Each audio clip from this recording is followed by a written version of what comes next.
ஹிந்தி கத்துக்க 5 வழியில முயற்சி பண்ணேன். இதுதான் வேகமான வழி. ஹிந்தி கஷ்டம் இல்ல, தவறான முறையில ஹிந்தி கத்துக்கிறது தான் ரொம்ப கஷ்டம். 5 முறைகள்ல ஒரே ஒரு மெத்தடு மட்டும் மத்த எல்லாத்தையும் விட வேகமா வேலை செஞ்சுச்சு. இதே மாதிரி என்னோட லைஃப்லயும் ஒரு 5 மெத்தடு ட்ரை பண்ணி அப்புறம் நான் ஒரு மெத்தட் தான் பெஸ்ட்னு கண்டுபிடிச்சேன். இங்கிலீஷ் ஃப்ளூயன்சி பிராக்டிஸ் பண்ணும்போது. கரெக்டா? நூடுல்ஸ் சாப்பிடுறதுக்கு ஃபர்ஸ்ட் மெத்தட்ல நூடுல்ஸை ஃபோர்க்ல சுருட்டி சாப்பிட்டு பார்த்தேன். அப்புறம் செகண்ட் மெத்தட்ல ஃபோர்க்ல எடுத்து சுருட்டாம சாப்பிட்டு பார்த்தேன். பட் 2 மெத்தட்லயுமே சூப் கூட வரல. அதனால 3வது மெத்தட்ல போதும் நூடுல்ஸை 5 விதமா எப்படி சாப்பிடலாம்னு நம்ம தனியா ஒரு வீடியோ போட்டுக்கலாம். இப்போ கொஞ்சம் அமைதியா இருக்கீங்களா? நம்ம சேனலுக்கு இப்பதான் ஃபர்ஸ்ட் டைம் வரீங்க அப்படின்னா சப்ஸ்கிரைப் பண்ணி வச்சுக்கோங்க. நீங்க ஹிந்தி கத்துக்கிட்டு இருக்கீங்க அப்படின்னா நம்ம சேனல்ல வர்ற ஒரு புது வீடியோவும் நீங்க கத்துக்கிறது நிறுத்த வேணாம்னு உங்களுக்கு சொல்ற மாதிரி இருக்கும். ஹிந்தி படிக்க ஆரம்பிச்சப்போ உங்களை மாதிரி தான் நானும் புக்ஸ்ல இருந்து தான் ஆரம்பிச்சேன். அப்புறம் அது ஒத்து வராதுன்னு யூடியூப் வீடியோஸ் பார்க்க ஆரம்பிச்சேன். அப்புறமா நான் ஒரு சீக்ரெட் கண்டுபிடிச்சேன். அந்த சீக்ரெட் தான் என்னை இப்ப ஹிந்தில பேச வச்சிருக்கு. நான் பேசவே மாட்டேன் அப்படின்னு நம்பிட்டு இருந்தேன். இப்போ டெய்லி ஹிந்தி தான் பேசுறேன். சொல்ல போனா என்னோட அஃபிஷியல் கம்யூனிகேஷனே ஹிந்தி தான். புக்ஸ்ல இருந்து ஹிந்தி படிங்கன்னு நான் யாரையும் சொல்லவே மாட்டேன். ஏன்னா உச்சரிப்பு ரொம்ப தப்பா நமக்கு தெரிஞ்ச உச்சரிப்பை போட்டு நம்ம பாட்டுக்கு பேச ஆரம்பிச்சிருவோம். ஆனா புக்ஸ்ல எனக்கு ஒரே ஒரு யூஸ் இருந்தது. அது என்னன்னா கிராமர். சரியா புரியலனாலும் ஏதோ ஓரளவுக்கு புக்ல இருந்து புரிஞ்சுது. பெரும்பாலும் நான் புக்ல இருந்து கிராமர் படிக்க முயற்சி பண்ணினேன். ज्यादातर मैंने किताबों से ग्रामर सीखने की கோஷிஷ் கி. கிராமருக்கு ஹிந்தில வியாக்கரன் அப்படின்னு சொல்லுவாங்க. நம்ம கிராமர்னே சொல்லிக்கலாம். பெரும்பாலும் மோஸ்ட்லி அப்படிங்கறத ஜியாதாதர் அப்படின்னு சொல்லுவாங்க. ஜியாதாதர் அப்படின்னா மோஸ்ட்லி பெரும்பாலும் அப்படின்னு அர்த்தம். மேனே அப்படின்னா இந்த இடத்துல நான் அப்படிங்கறத தான் குறிக்குது. ஆனா சீக்கோ அப்படிங்கிற வினைச்சொல் பின்னாடி வருது இல்லையா, அதாவது கத்துக்கிறது அப்படின்னு பின்னாடி வருது இல்லையா, அந்த வினைச்சொல் நீங்க என்ன கத்துக்கிட்ட அப்படின்னு பதில் கேட்டா அந்த வினைச்சொல் ஆன்சர் கொடுக்கும். இப்போ கியா சீக்கா அப்படின்னு கேட்டு பாருங்க, கிராமர் சீக்கான்னு வரும். அதனால அப்புறம் இது பாஸ்ட் டென்ஸா இருக்கிறதுனால நம்ம மே அப்படின்னு சொல்றதுக்கு பதிலா மேனே அப்படின்னு சொல்லியிருக்கோம். ஜியாதாதர் மே அப்படின்னு சொல்றதுக்கு பதிலா ஜியாதாதர் மேனே. கிதாபோ சே, கிதாப்னா புத்தகம். கிதாபோ அப்படின்னு ஏன் வந்திருக்கு அப்படின்னா, இதை நிறைய பேர் தப்பா ப்ரொனவுன்ஸ் பண்றீங்க. கிதாபோன் அப்படின்னு சொல்லி அந்த எண்ணை சேர்த்து சொல்றீங்க. அந்த எண்ணை அப்படி அழுத்தி சொல்லக்கூடாது. அந்த எண்ணை போ முடிக்கும் போது லைட்டா நாசல் சவுண்ட் கொடுத்தா போதும். கிதாபோ அப்படின்னு சொல்லிட்டா போதும். கிதாபோ அப்படின்னா புத்தகங்கள், பன்மை. ப்ளூரலுக்காக கிதாபோ அப்படின்னு மாத்திருக்கீங்க. ஒரு புக்கா இருந்தா கிதாப்னு வச்சா போதும். கிதாபோசே அப்படின்னா புக்ல இருந்து. எங்கெல்லாம் இருந்து அப்படிங்கிற அர்த்தம் வருதோ ஒரு வார்த்தைக்கு பின்னாடி அங்க சே வரும், ஞாபகம் வச்சுக்கோங்க. கிதாபோசே அப்படின்னா புத்தகங்களில் இருந்து அப்படிங்கிற பொருள் வரும். கிராமர் அதாவது வியாக்கரன். சீக்னே கி கோஷிஷ் கி. சீக்னே அப்படின்னா கத்துக்கிறது. சீக்கோ அப்படின்னா கத்துக்கோ. சீக்னே கி அப்படின்னா நான் கத்துக்கிறதுக்கு அப்படின்னு அர்த்தம். சீக்னே கி கோஷிஷ் கி. ஏன் இந்த கி இங்க வந்திருக்கு அப்படின்னா, சீக்னே கி அப்படிங்கும் போது நம்ம படிக்கிறதுக்கு அப்படின்னு முடிக்கிறோம் பாத்தீங்களா, அதுதான் அந்த கி. லிக்னே கி அப்படின்னு போட்டிருந்தீங்கன்னா எழுதுறதுக்கு அப்படின்னு அர்த்தம். சோ அந்த கி இதுக்கு, அது லிக்னே கி எழுதுறதுக்கு, சீக்னே கி படிக்கிறதுக்கு அப்படிங்கிற அந்த மீனிங்காக தான் அந்த கீ வருது பின்னாடி. சீக்னேக்கு பின்னாடி கீ வருது. சீக்னே கி அதுக்கப்புறம் இருக்கிற கோஷிஷ் கி அப்படிங்கிறது ஒண்ணும் இல்ல. கோஷிஷ் அதாவது முயற்சி அப்படிங்கிறது ஃபீமேல் ஹிந்தில. அதனால அங்க கோஷிஷ் கி அப்படின்னு சொல்லியிருக்காங்க. உங்களுக்கு ஒரு டவுட் வரலாம், நான் கோஷிஷ் கியா போட்டுட்டுமா அப்படின்னு. போடக்கூடாது, பட் போட்டுட்டேங்கிறதுக்காக ரொம்ப பதட்டப்படாதீங்க, பரவாயில்ல. கோஷிஷ் கியா போட்டிருந்தாலும் பரவாயில்ல. கோஷிஷ் கி அப்படின்னா முயற்சித்தேன் அப்படின்னு அர்த்தம். நீங்க மேலா இருந்தாலும் ஆண் பால்ல கூட ஆண்கள் இந்த ஸ்டேட்மெண்ட்டை சொன்னாலும் கோஷிஷ் கி அப்படின்னு தான் சொல்லுவாங்க. பெருசா கிராமரும் புரிஞ்ச மாதிரி இல்ல புக்ஸ்ல இருந்து. அதே சமயம் நான் பேசவும் ஆரம்பிக்கல. அப்பதான் நான் யூடியூப் வீடியோஸ்ல இருந்து கொஞ்சம் அந்த ஹிந்தி வேர்ட்ஸ் இருக்கு இல்லையா, அதோட மீனிங்ஸை புரிஞ்சுக்க ஆரம்பிச்சேன். யூடியூப் வீடியோஸ் देखकर मैंने हिंदी शब्दों का अर्थ समझा. யூடியூப் வீடியோஸ் देखकर அப்படின்னா, தேக் அப்படின்னா பாக்குறது, கூட ஒரு கர் போட்டிருக்கோம் நம்ம. கர் அப்படின்னா பார்த்துட்டு அப்படிங்கிறதுக்கு தான் அந்த கர். देखकर, जाकर, आकर அதெல்லாம் எதுக்கு போடுவோம் அப்படின்னா, போயிட்டு வந்துட்டு பார்த்துட்டு அப்படிங்கிறதுக்காக போடுவோம். देखकर யூடியூப் வீடியோஸ், देखकर யூடியூப் வீடியோஸ் பார்த்துட்டு, मैंने திரும்ப இங்க பாத்தீங்களா மேனேன்னு இருக்கு. ஏன்னா சம்ஜா அப்படிங்கிற வினைச்சொல் பின்னாடி வருதா? சம்ஜா அப்படின்னா புரியுறது. மேனேஸ் அதாவது எனக்கு புரிஞ்சுது அப்படின்னு வர்றதுக்கு வருது. என்ன புரிஞ்சுது அப்படின்னு கேட்டா, எனக்கு வார்த்தைகள் புரிஞ்சுது, ஹிந்தி வார்த்தைகள் எனக்கு புரிஞ்சுது அப்படின்னு பதில் சொல்ல முடியும். இப்போ பதில் சொல்லிட்டேன், பதில் சொல்ல முடியுது. என்னன்னு கேட்டா பதில் சொல்ல முடியுது, கேள்வி கேட்டா. அப்புறம் இந்த வாக்கியம் பாஸ்ட் டென்ஸ்ல இருக்கு. அப்போ மே அப்படிங்கிற சொல் என்ன ஆயிடும்? மேனே ஆயிடும். யூடியூப் வீடியோஸ் देखकर मैंने हिंदी शब्दों का, शब्द அப்படின்னா வார்த்தை, शब्दों அப்படின்னா ப்ளூரல், பன்மையில இருக்கு. शब्दों का வார்த்தைகளுடைய, அதுக்குதான் शब्दों का அப்படின்னு இருக்கு. அந்த காவோட மீனிங் என்ன?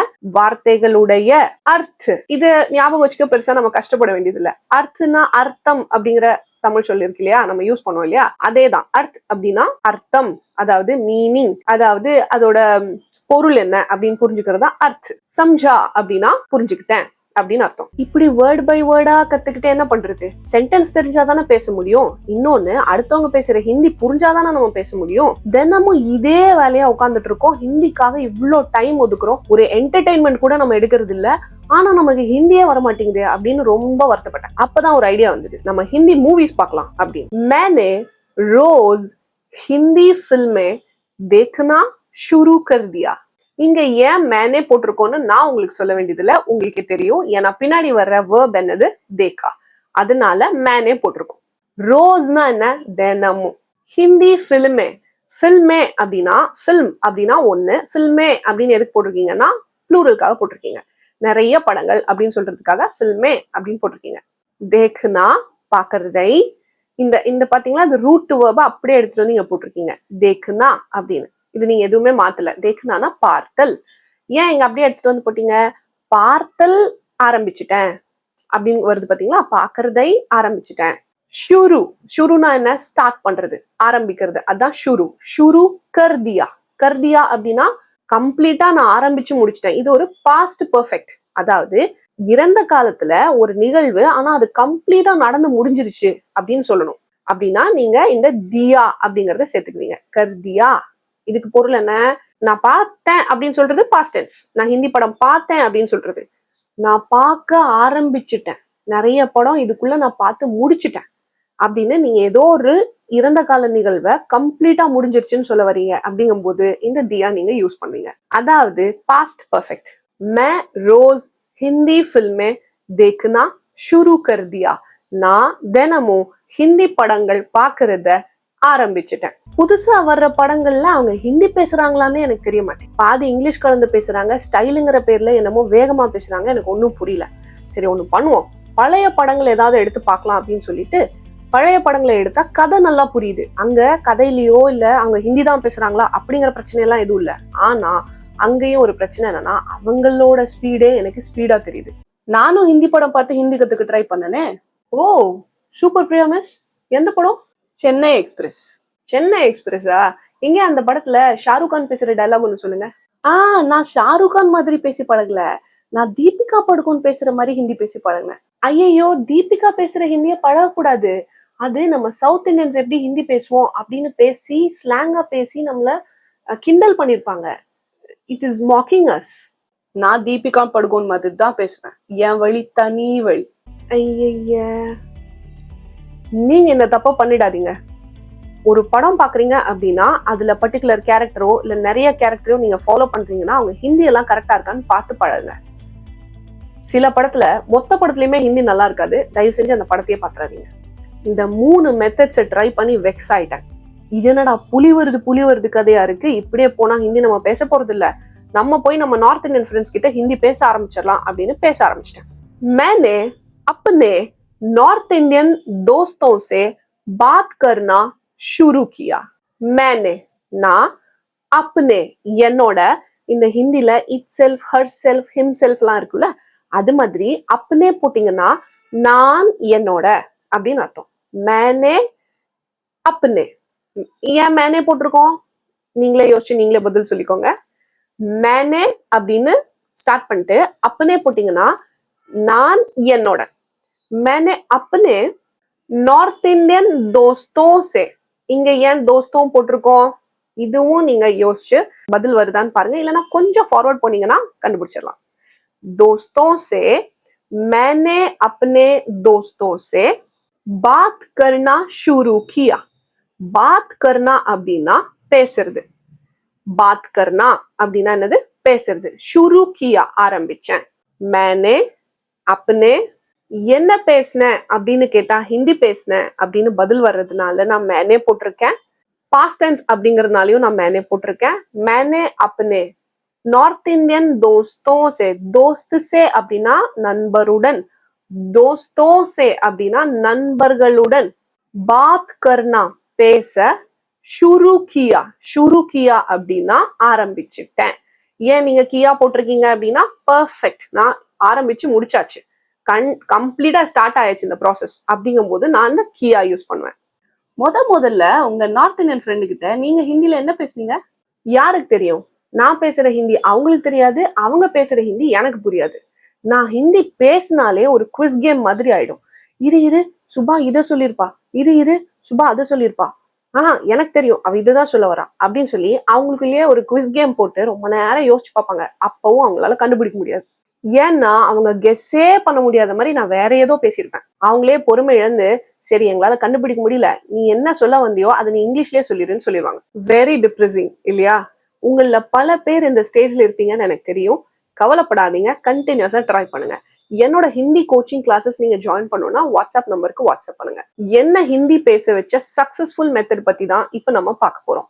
அந்த மெத்தடோட பேரு ஷேடோயிங் டெக்னிக். இந்த டெக்னிக் தான் எல்லாத்தையும் மாத்துச்சு. நான் வீடியோ பார்த்தாலோ மூவி பார்த்தாலோ கேட்ட உடனேயும் திரும்ப அதை சொல்ல ஆரம்பிப்பேன். என்னால எந்த அளவுக்கு கரெக்டா உச்சரிக்க முடியுதோ அந்த அளவுக்கு ட்ரை பண்ணுவேன். சத்தமா திரும்ப சொல்லி பார்ப்பேன். மறுபடியும் அந்த வீடியோ கேட்டுட்டு மறுபடியும் திரும்ப சத்தமா சொல்லிட்டு இருப்பேன். இது மாதிரி மல்டிபிள் டைம்ஸ் ரிப்பீட் பண்ணுவேன். இந்த ரிப்பீட்டிங் நம்ம ஒரு ஆடியோ கேட்டு அதை ரிப்பீட் பண்றோம் இல்லையா, இந்த டெக்னிக் பேரு தான் ஷேடோயிங் டெக்னிக். मैं ध्यान से सुनता हूं और फिर उनकी बात दोहराता हूं. फिर से ध्यान से सुनता हूं और दोहराता हूं. मैं ध्यान से सुनता हूं அப்படின்னா ध्यान से அப்படின்னா கவனமாக, मैंना நான் கவனமாக, ध्यान से सुनता हूं அப்படின்னா கேக்குறேன் அப்படின்னு அர்த்தம். सुनता இதே நீங்க ஃபீமேலா இருந்தா என்ன சொல்வீங்க? सुनती हूं அப்படின்னு சொல்லிருக்கீங்க. मैं ध्यान से सुनती हूं और फिर அப்புறம் மறுபடியும். இந்த और फिरல நீங்க ஒன்னு யூஸ் பண்ணியிருந்தா கூட பரவாயில்லைங்க, இல்ல ரெண்டையும் சேர்ந்து யூஸ் பண்றது ஒரு சின்ன எம்பசிஸ் மாதிரி தான், எக்ஸ்ட்ரா தான். और फिर அதுக்கப்புறம், फिरங்கிறதும் அப்புறம் தான், और அப்படிங்கிறது இங்க and மாதிரி வருது. இங்கிலீஷ்ல நம்ம and then அப்படின்னு சொல்லுவோம் இல்லையா, அந்த மாதிரி और फिर அப்படின்னு வருது. उनकी बात, ஏன் உன்கி பாத் அப்படின்னு சொல்றீங்கன்னா பேசுறது வந்து ஃபீமேல் ஹிந்தில, அது பெண் பால், அதனால பாத் அப்படிங்கிறது பேச்சு அப்படிங்கறதுனால உன்கி போட்டிருக்கீங்க. இல்லைன்னா நீங்க உன்கா போட்டிருப்பீங்க இல்லையா. உன்கி பாத் தொஹராத்தாஹும், தொஹராத்தானா ரிப்பீட் பண்றது, திரும்ப சொல்லு அப்படின்னு அர்த்தம். தொஹராவோ அப்படின்னா தொஹராத்தாஹும். இதே நீங்க ஃபீமேலா இருந்தா தொஹராத்தி ஹூம் அப்படின்னு சொல்லிருப்பீங்க. फिर से மறுபடியும், फिर से அப்படின்னா இதுக்கு முன்னாடி फिर போட்டீங்க அப்புறம் அப்படின்னு போட்டீங்க இல்லையா, இப்ப फिर से அப்படின்னா மறுபடியும். ध्यान से सुनता हूं और दोहराता हूं. கஜினி படம் உங்களுக்கு எல்லாருக்கும் தெரிஞ்சிருக்கும். அது ஹிந்தில ஆமிர் கான் பண்ணியிருந்தாரு. அந்த ஹிந்தி படத்தோட 12 நிமிஷ கிளிப் ஒண்ணு எனக்கு கிடைச்சது. அதை எடுத்து அதுல இருக்கிற டயலாக்ஸ் எல்லாம் கேட்கறது, ரிப்பீட் பண்றது அப்படின்னு சொல்லி தொடர்ந்து பண்ணிட்டே இருந்தேன். ஃபுல்லா மனப்பாடமே ஆயிடுச்சு. எந்த அளவுக்குன்னா அதுல ஒரு டயலாக் வரும், அசின் சொல்லுவாங்க பேவகூஃப் கஹிகே அப்படின்னு, அதாவது முட்டாளானின்னு அர்த்தம். இதை நான் தினமும் யூஸ் பண்ண ஆரம்பிச்சிட்டேன். யாரை பார்த்தாலும் எனக்கு ஹிந்தி தெரியும் அப்படின்னு காமிச்சுக்கிறதுக்காகவே இதை யூஸ் பண்ண ஆரம்பிச்சிட்டேன். ரொம்ப நாள் கழிச்சுதான் தெரிஞ்சது இது அப்படி பயன்படுத்தக்கூடாது, இது வந்து மரியாதை இல்லாத மாதிரி இருக்கும் அப்படின்னு. எத்தனை பேர்கிட்ட நான் இதை பேசணும், அவங்க என்னை பத்தி என்ன நினைச்சாங்களோ தெரியல. அதுவும் இல்லாம அது ஹிந்தியே இல்ல உருதுங்கிறதும் அப்புறமா தான் எனக்கு தெரிஞ்சிச்சு. பேவகூஃப் கைகே, பேவகூஃப் பேவகூஃப் கைகே. உங்க லைஃப்ல ஹிந்தி கத்துக்கிட்டு நீங்களும் இந்த மாதிரி அட்ராசிட்டிஸ் ஏதாவது பண்ணிருந்தீங்கன்னா கமெண்ட்ல எனக்கு சொல்லுங்க. ஸோ ஷேடோயிங் டெக்னிக்னா என்னன்னு உங்களுக்கு புரிஞ்சிருக்கும்னு நினைக்கிறேன். Listen, repeat, speak, listen, repeat, speak. கொஞ்ச நாள் ஆக ஆக என் ஹிந்தி எல்லாரும் பாராட்ட ஆரம்பிச்சிட்டாங்க. இப்ப எனக்கு ஹிந்தி பேசுறதுக்கு ஒரு துளி கூட பயம் கிடையாது. சப் லோக் मेरी हिंदी की तारीफ करने लगे. अब मुझे हिंदी बोलने से डर नहीं लगता. सब लोग அப்படின்னா எல்லாரும். இங்க லோகு போடணுமா அப்படின்னு உங்களுக்கு கொஸ்டின் வந்துச்சுன்னா போடணும்னா போட்டுக்கலாம். நீங்க சப் வச்சு பேசினா கூட இந்த சென்டென்ஸ் அதோட மீனிங்கை இழக்காது, அது கரெக்டா தான் இருக்கும். சப் லோக் எல்லாரும், இல்லைன்னா சப்னு கூட நீங்க போட்டுக்கோங்க. மேரி ஹிந்தி கி, நம்ம ஏற்கனவே நம்மளோட சேனல் ஃபாலோ பண்றவங்களுக்கு நல்லா தெரியும், பாஷா அதாவது மொழி வந்து ஹிந்தில பெண்பால். அதனால இங்க நீங்க என்ன போட்டிருக்கீங்க பாருங்க, மேரி ஹிந்தி கி. எல்லாத்துலயும் வந்து பெண்பாலோட ஃபீமேலோட சவுண்ட் போட்டிருக்கீங்க, அதாவது இ சவுண்ட். மேரி ஹிந்தி கி தாரீஃப் அப்படின்னா பாராட்டுறது, கர்னே லகே அப்படின்னா பாராட்ட ஆரம்பிச்சுட்டாங்க அப்படின்னு அர்த்தம். நீங்க இந்த கர்னே லகே அப்படிங்கறத எங்கெல்லாம் வந்து ஒரு ஆக்ஷன் ஸ்டார்ட் ஆகி அது ஆரம்பிச்சு அது நடந்துட்டு இருக்கு அப்படிங்கும் போது நீங்க கர்னே லகே அப்படின்னு யூஸ் பண்ணிக்கலாம். லகே அப்படின்னு முடியறது பாத்தீங்கன்னா கர்னேக்கு பதிலா ஹஸ்னே லகே அப்படின்னு போட்டீங்கன்னா சிரிக்க ஆரம்பிச்சிட்டாங்கன்னு அர்த்தம். அப் இப்போ, முஜே எனக்கு, ஹிந்தி போல்னே சே, ஹிந்தி போல்னே சே அப்படின்னா ஹிந்தி பேசுறதுக்கு. நம்ம ஏற்கனவே பார்த்திருக்கோம் இந்த போல்னேசே கர்னேசே, அதெல்லாம் அதோட மீனிங் என்ன அப்படின்னா செய்யறதுக்கு, சொல்லறதுக்கு, பேசுறதுக்கு அப்படிங்கிறதுக்காக பயன்படுத்துறது போல்னேசே. டர் நஹி லக்தா, டர்னா பயம், நஹி லக்தா அப்படின்னா இல்ல, பயமா இல்ல, நான் பயமா ஃபீல் பண்ணல அப்படின்னு அர்த்தம். நீங்க சமீபத்துல ஏதாவது ஹிந்தி படம் பார்த்திருந்தீங்கன்னா அது என்ன படம்னு எனக்கு கமெண்ட்ல சொல்லுங்க. அதுல இருக்கிற ஹிந்தி உங்களுக்கு புரிஞ்சுதா, அது கரெக்டான ஹிந்தியா நீங்க கண்டுபிடிச்சீங்களா அப்படிங்கறதையும் எனக்கு கமெண்ட்ல சொல்லுங்க. வீடியோ யூஸ்ஃபுல்லா இருந்திருந்தா ஹைப் பண்ணுங்க. குவிஸ் ஏன் போடுறது இல்ல அப்படின்னு நிறைய பேர் கேக்குறீங்க. எல்லா வீடியோலயும் கம்பல்சரியா குவிஸ் இருக்கும், நம்ம படிச்சதுதான் இருக்கும். கீழே வீடியோக்கு கீழே மோர்னு இருக்கும், அதை கிளிக் பண்ணீங்கன்னா அதுக்கு கீழே குவிஸ் இருக்கு. குவிஸை போய் சால்வ் பண்ணுங்க. நம்ம படிச்சதுதான் இருக்கும், அதனால ஒரு சின்ன டெஸ்ட் உங்களுக்கே நீங்களே வச்சுக்கோங்க. என்னோட ஹிந்தி கோச்சிங் கிளாஸஸ்ல ஹிந்தி படிச்சவங்க எவ்வளவு நல்லா ஹிந்தி பேசுறாங்கன்னு நீங்களே பார்க்கலாம். ஃபர்ஸ்ட் கமெண்ட்ல சக்சஸ் ஸ்டோரிஸ் வீடியோ லிங்க் இருக்கு, போய் கிளிக் பண்ணி பாருங்க.